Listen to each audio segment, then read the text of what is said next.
Happy Friday, Nelson County. Welcome to the Community Brew. Grab your brew and join us for a healthy conversation on virtual learning and family communication. I'm Dana Cull from Boston School, and joining me today is one of my fantastic teachers, give them away, Angie. And also I have a couple of colleagues here that will introduce themselves and their very amazing guests. Good morning, everybody on Community Brew. This is Stephanie Smith from Bloomfield Elementary School, and I am here with my fabulous kindergarten teacher, Miss Christy Morris. Give us a wave, Christy.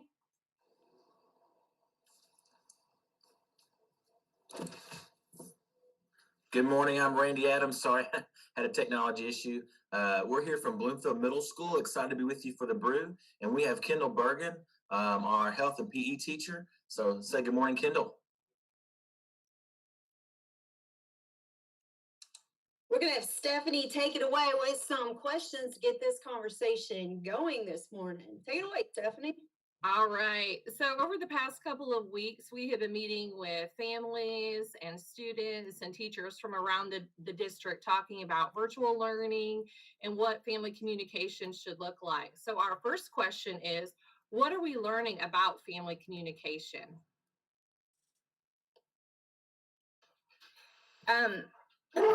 I felt sorry as soon as I unmute my mic, my dog would start to bark loudly in the background. But that's what happens when it's a virtual world, right? One thing that I feel like really came out of the conversation was the three main things, I think, to me, looking at this from a perspective of the families at home. I think they're looking for communication that's clear, communication that is easily accessible, and a format that's user-friendly. Those are the three things that kept coming back up. I think those are the things that we're really looking to try to provide for them as teachers.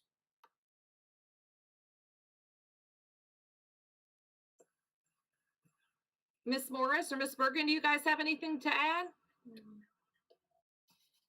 Well, I was laughing because my dog is barking at her dog now. So it's a dog party this morning. But we worked with several fantastic staff members and teachers across the district, and we created a Google site. And I think that our sites have done all those things that she's just mentioned. It's a one-stop shopping place for families to go to learn about virtual learning. Everything is there. There's links where they can get information if they have a specific question. And that site is really going to make the information that we provide simple to understand. It's organized. It's very concise. And I think that families will be really excited when they have the chance to explore that and see what we've worked on as a team.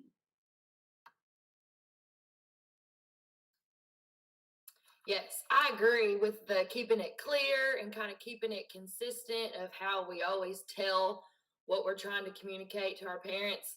And then also kind of just reflecting on what we've done in the past a little bit. I know that like when we were in NTI last spring, like I was in charge of calling and reaching out to all my Care and Connect kids.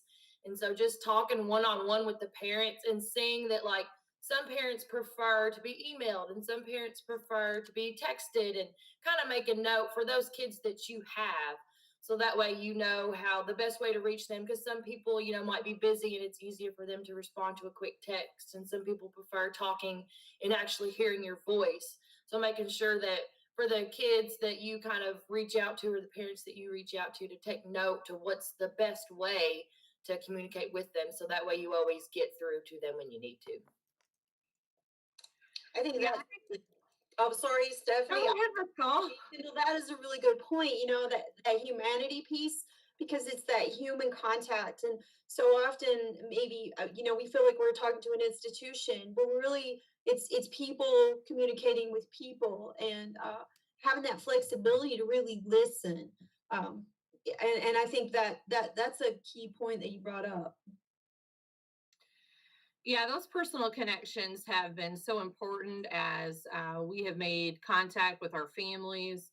And like Ms. Bergen had said, you don't know whether or not it's easier to text or call or email for those families. So really making sure that those connections are clear.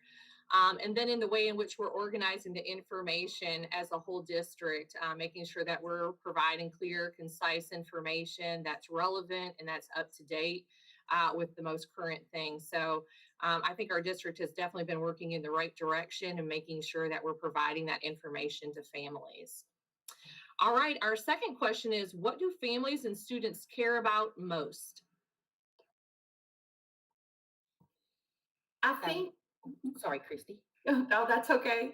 I think going forward, I've had the opportunity over the last couple of days to, ask families that question. And of course, they care about their child's safety, but families are really hungry for getting back into a routine. And the way that virtual learning is designed this year, it's going to provide that. The families that I've talked to have just said, it's just been a lazy kind of summer. Everything's a little bit different, and they're really excited about getting their children back into a routine.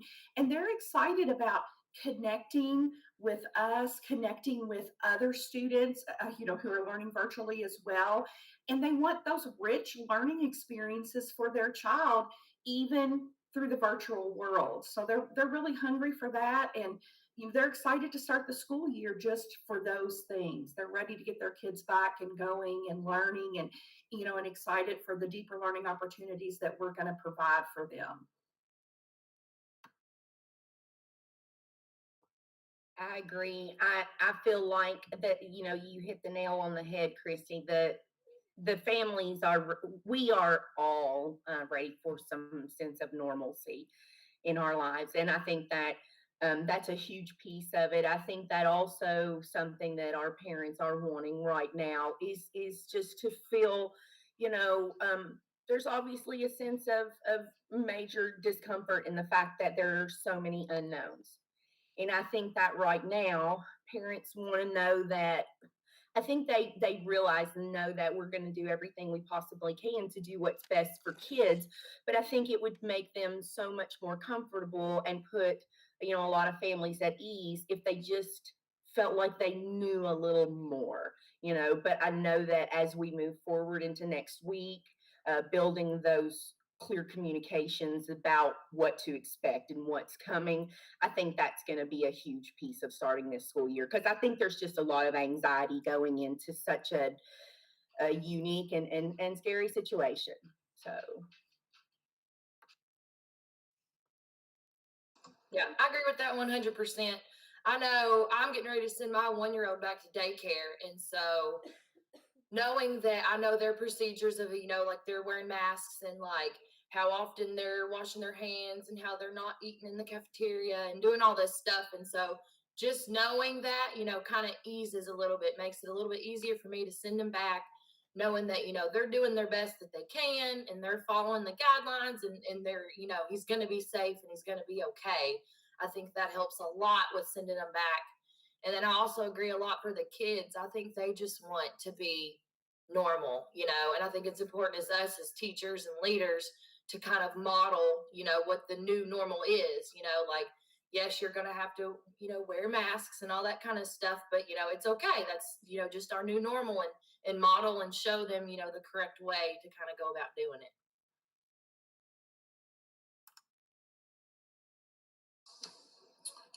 So I'll jump in. I'm corresponding with the YouTube comments. Right now we have 113 viewers on our YouTube page, and we've got some comments rolling in. I'll add to the conversation briefly and just say, I am really proud that we took it upon ourselves in Nelson County to call our families and have conversations. And I think the biggest thing right now is establishing trust. We've talked about relationships and communication. All that comes down to establishing trust with our families. And I think we're all hyper aware that we've got a wide range of emotions that we're dealing with. My children have been in daycare for the last 2 months. And so I'm pretty comfortable that has gone smooth, but not every family has experienced that yet. So we have families that are very cautious and maybe even fearful, and that's okay. And we have people who want to get back to normal and move forward, and that's okay too. I'm proud of our approach in Nelson County. And I think that building those conversations by talking to families is super important. Let's look at some of the comments from our now 117 viewers. We've got people obviously saying good morning, and we've got so Josh Dewar said earlier that backpack leaders and teachers have made some amazing websites. I do think families will love them. These will really help our virtual students know just what to do. And so I know that work has taken place. We've had some community night sessions taking place with people across the district. That work is going to continue the next couple of weeks as we build our Google sites to really ramp up our family communication. So I'm excited to see how that plays out and see how we learn from each other as well. Miss Morris got a shout out from somebody on YouTube. Let's see here. Yeah, Miss Bergen, your comments on differentiating our communication are being praised as well. But Stephanie Robinson said, our Care and Connect families love the contact and communication. We're all in this together. Exactly. It echoes what we were saying earlier. Just we're a team, no matter how you're feeling about this, no matter your level of comfortability with what's taking place, we're a team. Together we can. Ms. Christensen agreed with Ms. Bergen as well that getting to know our families and what they need and want is very important. Getting to know them and just communicating with them are very different things. Understanding and anticipating their needs is really important. Got some praise from Chase and Carla. Good to have that support. Angie, you're right on the mark from Angela Thompson. Parents want to know how to help. And I think that's important to also think about. It's not about just giving them information. It's about leveraging the people in our community at our community table. And I can say without a doubt at Bloomfield Middle School, our two committees that are working on our virtual learning and our in-school learning experiences and our safe operating procedures committees have only been enriched and empowered by our parents and teachers coming together at those tables as well. So Hancock says, across the district, our SOC teams have been working hard on those safety procedures to meet the needs of each school setting and meeting CDC guidelines. And that's going to build trust as families know that we're taking those things seriously. So, and then a lot of TJ Metcalf said, together we can. Mickey Rogers says, Miss Morris is the best. She cares for all of our BS families. So we got some love coming out to our teachers on the panel, but I will come back later for another update. I'll turn it back over to you all. Thank you.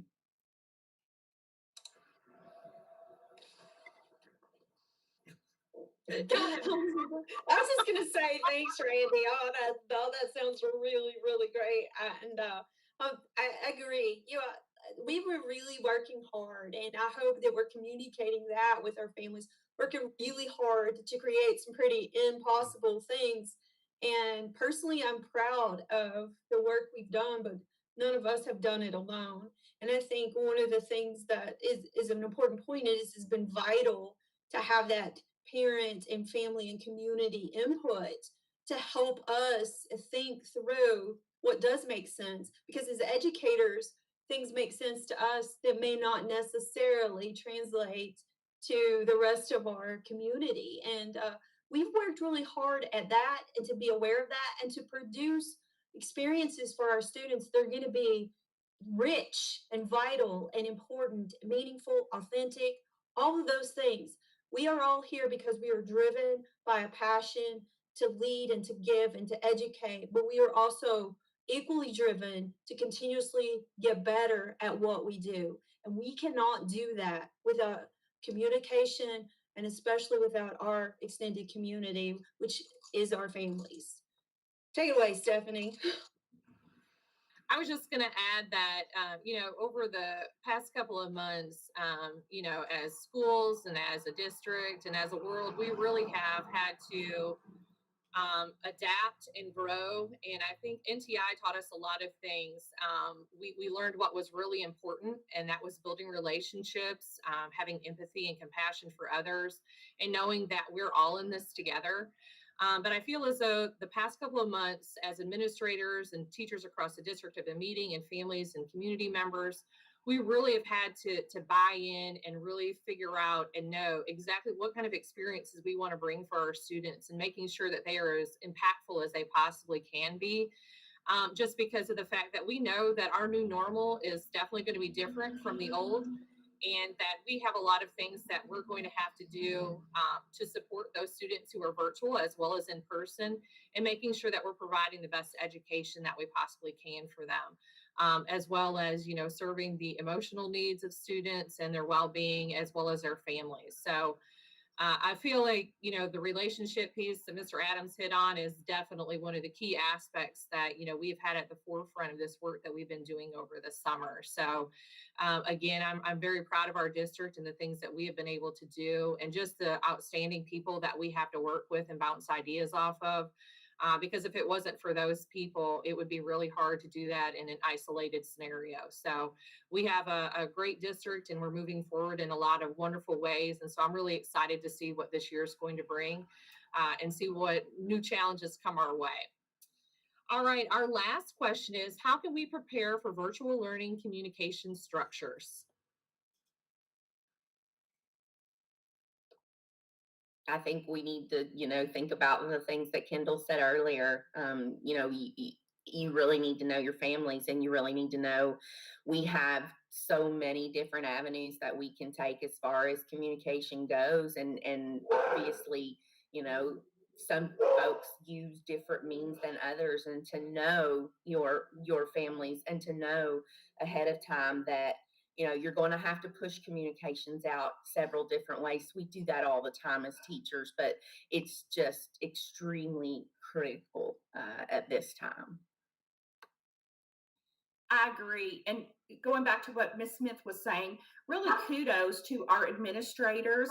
As an employee, I've had a zillion questions, and they have been faithfully working. Anytime I reach out, there's someone there that gets back to me in a timely manner.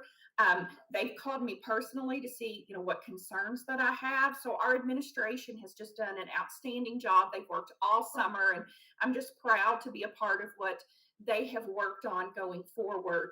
But you're absolutely right. The key is those relationships, knowing your families, being available to address their concerns and their questions, all while providing that rich learning and that little bit of normalcy and routine that our families and our students are seeking is going to be vital for the coming school year. Yes, I agree with what both of you all said.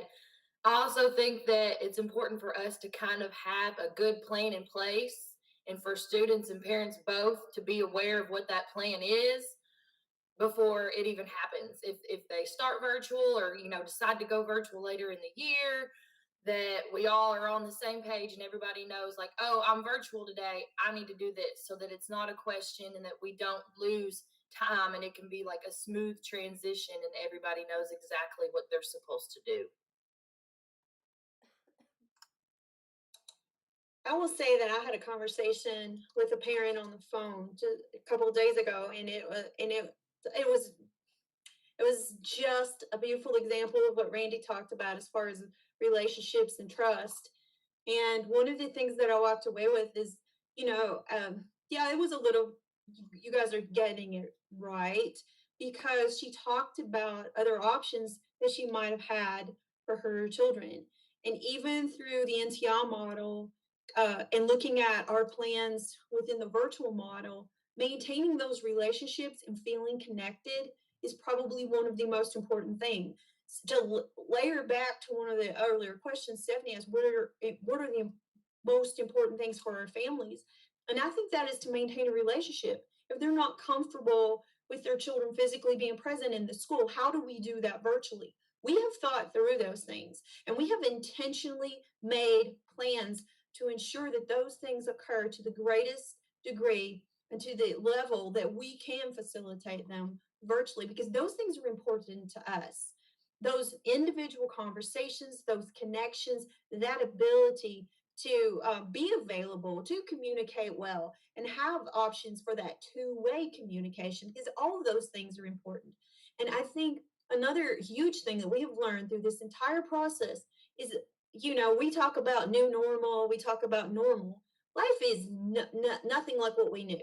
We had to let go of what school looks like. School is not going to look like anything we imagined from our own past or from even last year before March.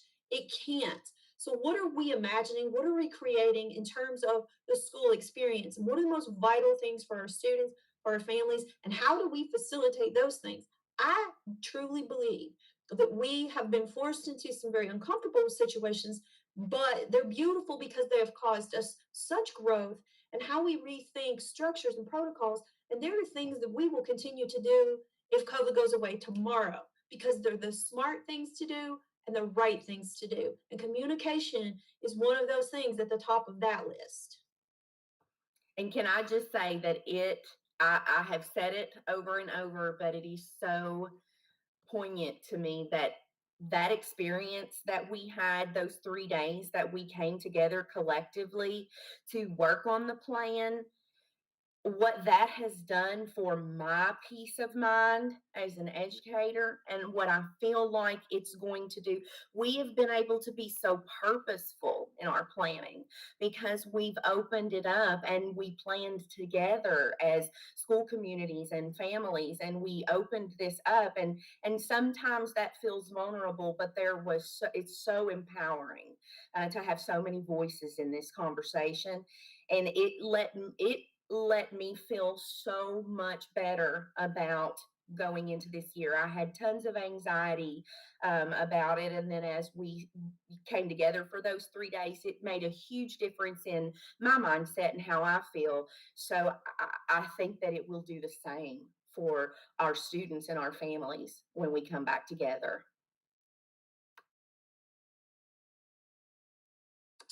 All right, team. Great conversations about supporting our families and the virtual learning structures. I think Jennifer Loxton, her post is a simple people, place, and purpose. I think of all the conversations that have taken place in the last year that I've been here at Nelson County, I think this one just personally resonates with me the most. I think right now we understand the power. I think we've understood that, we're in an industry or a sector in education that deals with people constantly. We realize how important people and relationships are, and our purpose has driven all of us to get into education. But I think now, especially with place, understanding that some of our students are going to be learning from home, that place and understanding those experiences, how they all merge together, those 3 elements is really important, and how we deliver our learning experiences. Josh Dwar says, yes, everyone on this show this morning is a great example of a giving leader dedicated to growing as a human. Thanks for our service to Nelson County Schools. Thank you, Josh. I think all of us are growing right now in our humanity as humans and understanding how to connect with people right now. Mickey Rogers says, very well said. Relationships and communication help build trust as we navigate our new normal together. Ms. Christensen says, Google Classroom is great for students, but we have to make sure parents have access and understanding to what their students are using and learning. And I think that is extremely important. Last year, as we went on to NTI in a hurry and we're working through that, we learned a lot about what works well and what doesn't. And there was never a time for us to get in-depth virtual training because it just didn't exist on the type of scale that we were working on. And I think we've learned by doing, which is powerful. And as anything, we're growing through experiencing that in real time. So, and then Valerie Skillman has commented, there's a lot of power in vulnerability. I'm going to repeat that. There is a lot of power in vulnerability. I think that's being honest with our families about the challenges that we're facing, and that brings them to the table and allows them to know that we're really listening to their perspective. And I think that really brings people together when they know we're not just trying to sell you something or give you something and make you comfortable with it. We're trying to build the future together with you by working hand in hand to serve our community. So great comments coming through. Great job to everybody on the panel this morning. And I'll turn it back over to either Stephanie or Dana. Thank you all. So, any other comments or thoughts around the conversation today? I think that we are really, really, really excited about what the work we've done, the task before us. And when Randy said read the comment about vulnerability, oh my goodness, haven't we felt that? I have a comment here from Seymour Heine, and this is to Miss Morris. Miss Morris took the time to read books during NTI. I love sitting there with my child and listening to them on the computer. Thank you, Miss Morris. I think that speaks volumes to our teachers across the district. They have went above and beyond. They have done house calls. They have sat in driveways and worked on work with students. Administrators have, knocked on doors and checked on people. We've taken food to folks. And that speaks volumes about the type of people that we have in our district. We have people that are caring, loving. They want the best for our students and our families, and they want to make sure that our community is great, and that we're building the structures and things that we need in order to do what's right for our community. What we pulled together as a team through NTI is nothing short of miraculous, in my opinion. And I could not be prouder of my staff and the staff across the Nelson County School District. And I'm going to give a shout out to my Angie Ford, who graciously agreed to join me here today, because I can tell you how many times during NTI when a student was struggling, she set up personal meets to guide them through their learning and to really be there as that human touch. And I know Christy Morris personally, so that does not surprise me. The things that she gave and the heart that she gives. And I have only heard great things about Miss Burkett from Mr. Adams. So I know that you guys are here because you care. You're here because you're dedicated, and you have no idea. The three of us are here because we're blessed to lead you, but you guys are the ones that are making the real magic. And you are the ones making those human connections with parents. We just get to sit back and observe and see the miraculous things that are happening across our district. It is very uncomfortable. It has not been easy. Easy makes me laugh to even think about it. This has been probably the hardest thing we've done, but I also feel that as a group of educators, we were blessed. We are blessed to be living through this time in history, creating things that no one has ever thought would ever have to be created. And we're doing it, we're living it. And generations from now, they're going to talk about this time in history, and we got to be a part of creating it. I feel really blessed that we were a part of that. Are there any other things that we need to shout out before we tap out this morning and get this Friday going? Dana, I'm going to piggyback on that. We've always heard the phrase culture eats strategy for breakfast. And I think, a few minutes ago, Christy was singing praises for her leadership team. And you talked about Kendall. Kendall is right now, she's being so flexible with us at Bloomfield Middle School as we try to figure out lunches, and it's going to disrupt part of her day and her classes. She's stepping up and just going, whatever we got to do, we're going to make it happen.